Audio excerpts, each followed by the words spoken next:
हैं कि पुराने गांव सिर्फ मिट्टी के घर होते हैं, लेकिन कुछ गांव रात के समय सांस लेते हैं। ऐसा ही एक गांव था, कोहे जर्द। उसके एक हिस्से को लोग भूत पट्टी कहते थे।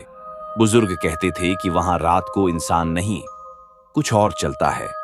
2012 में फहीम अपने दोस्तों के साथ वहां पहुंचा। एक बूढ़े ने डरते हुए कहा, बेटा, अंधेरा होने से पहले यहां से चले जाना, ये मिट्टी कुछ छुपाती है। फहीम ने मजाक समझा। रात को उन्होंने भूत पट्टी के पास कैंप लगा लिया। हवा में नमी, बदबू और एक अजीब सी खामोशी भर गई। 2 बजे अचानक एक भयानक चीख आई जिसने सबका दिल दहला दिया। चीख औरत की थी, लेकिन उसमें इंसानियत कम, दरिंदगी ज्यादा थी। फहीम ने टॉर्च जलाई। सामने कुछ नहीं था। फिर रोशनी कुएं पर पड़ी। कुएं की मिट्टी खुदी हुई थी, जैसे कोई अभी अभी बाहर निकला हो। फिर भारी सांसों की आवाज आई। फहीम ने दोबारा टॉर्च कुएं में डाली और जो देखा, जम गया।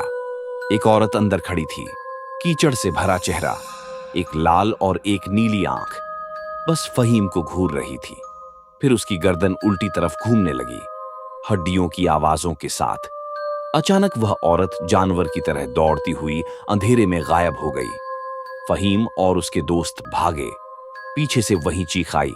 गाड़ी तक पहुंचकर वे भाग निकले, लेकिन गांव से बाहर सड़क पर वही औरत खड़ी थी, लाल और नीली आंख और एक डरावनी मुस्कान।